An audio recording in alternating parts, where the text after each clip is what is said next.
New stock, let's talk. Today we have Alaska Energy Metals, ticker AEMC. Dawson, why don't you give me a little 60-second rundown on what AEMC is? Thanks, Adam, for sure. AMC is on pace to be USA's largest nickel deposit.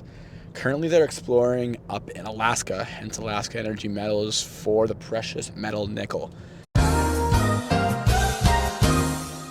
And why we're so bullish on it is because, well, all our nickel comes from Indonesia and China, probably the most unreliable sources you can possibly think of. And with, on average, 16% of your average EV battery being 16% nickel, where are we going to get all this nickel from? And USA only has one nickel mine active right now that's about to go out of production. So we need nickel, and AEMC's got it. They have 8 billion pounds of nickel up in Alaska, 3.9 million measured and indicated, and 4.2 inferred, which is crazy. But we'll talk some more, but we'll get into the real juice on why it's even more significant than just 8 billion pounds. Yeah. So wasn't there a significant company that staked a bunch of claims around where Alaska Energy Metals has their claims, and they have some pretty serious backers, right? Like big billionaires like. Yeah, so one interesting thing is a little company called Cobalt Metals, backed by some of the biggest billionaires around. There's more names, but I'm not sure if I can disclose.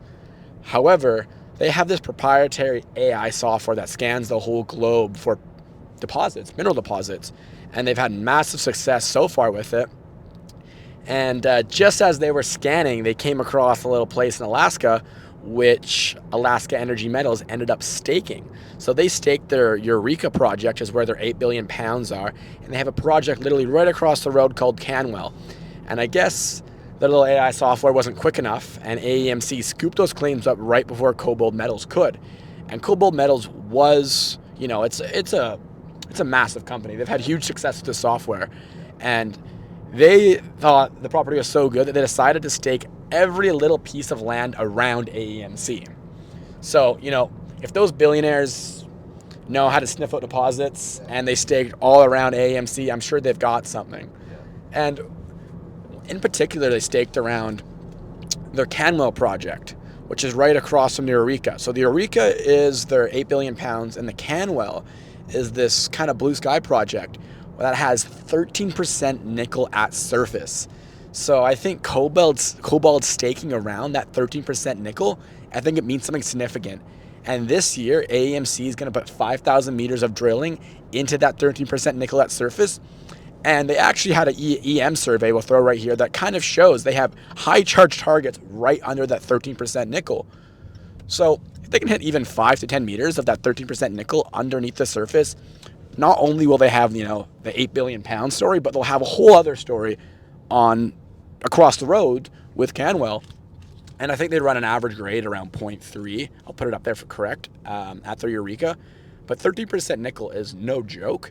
And if they can get some grades like that under the surface, we're going to have a complete change in narrative here. I don't even know what will happen in the stock. Yeah, no, it all sounds pretty interesting. Maybe we should get into a bit about Greg, the CEO of Alaska Energy Metals, and sort of his expertise and how he beat Cobalt Metals to the punch there. Yeah, so Greg's actually an Alaskan native. So he's not some promoter. He's a total geo. He had Mill Rock Resources, but he ran a successful pubco for years and years, and then he actually kind of dropped it all to focus on AEMC. So I believe back in the 90s, he actually came across and staked this original project because of its similarities to, I think it was a Russian project, the largest nickel deposit in the world, and Greg saw the similarities back in the 90s and went and actually staked this property. And now he's coming back, I think in the last couple of years here to really work on it and advance it, kind of due to all the nickel problems.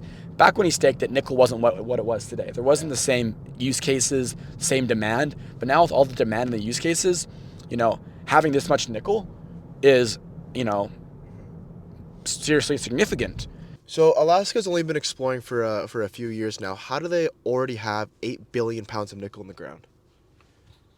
Well, they've kind of revamped their exploration project in the last few years here, but there was some historic work done on it.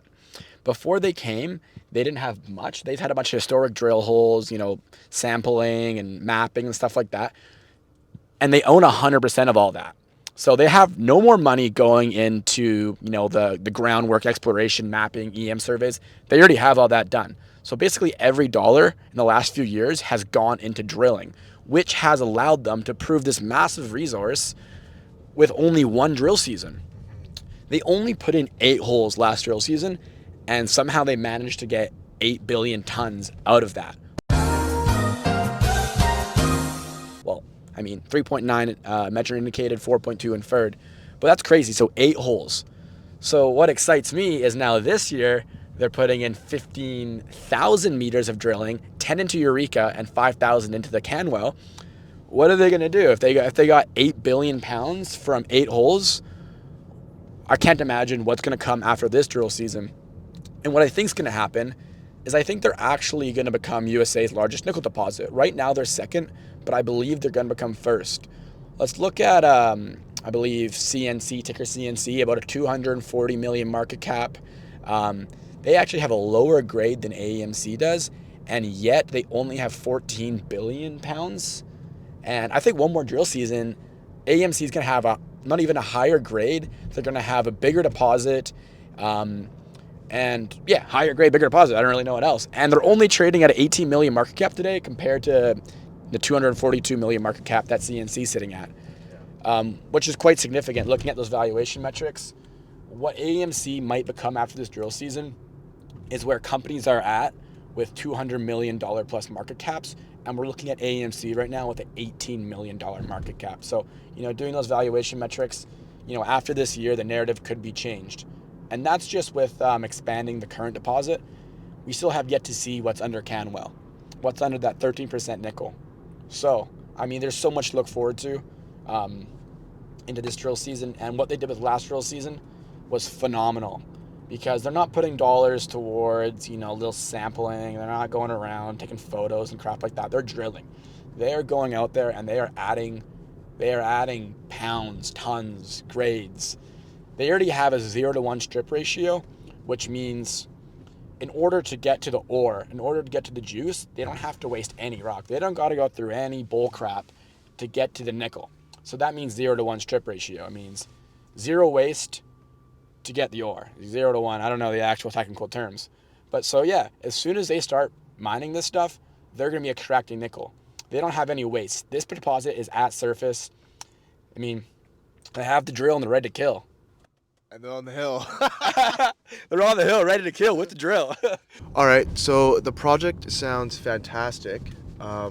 Maybe you can give us a brief overview on the macro nickel market and critical minerals in general.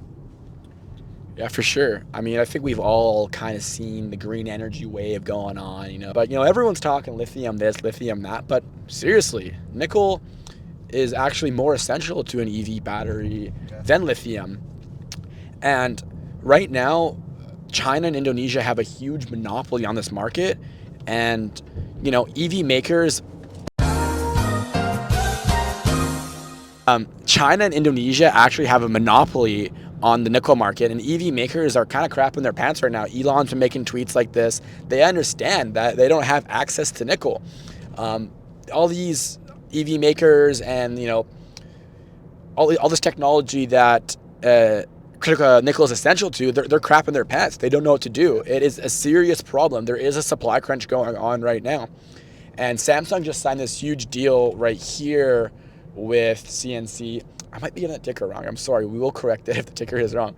But big companies are flocking right now to sign contracts for domestic supply of nickel so they can safely get their nickel.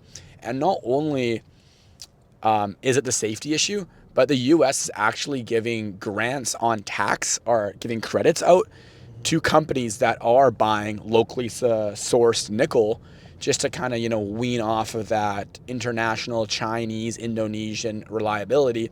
We know how China can be. I'm not too familiar with the Indonesian political tensions, but the political tensions with China are awful, and they often, with their hold on critical minerals, threaten us. We've seen it with rare earths. They're buying up every ounce of gold out there. And, to have them as the main supplier and producer of nickel is not a good thing. So USA has realized this. They are heavily supporting domestically supplied nickel. And when AEMC is the largest nickel deposit, when, it might not be, but they're going to be, in my opinion, not financial advice, but when they are the largest nickel deposit in the USA, who do you think the USA is going to go to for nickel? Who is everyone going to go to for nickel? Who's Tesla going to go to for nickel? Who's Samsung going to go to for nickel? It's going to be AEMC when they are there, and they are not far. They had only 8 holes last year, and they've proven up the second largest deposit. It only might take them 2 more holes to become the largest deposit in all of USA. So that's why we're watching, and that's why we're buying.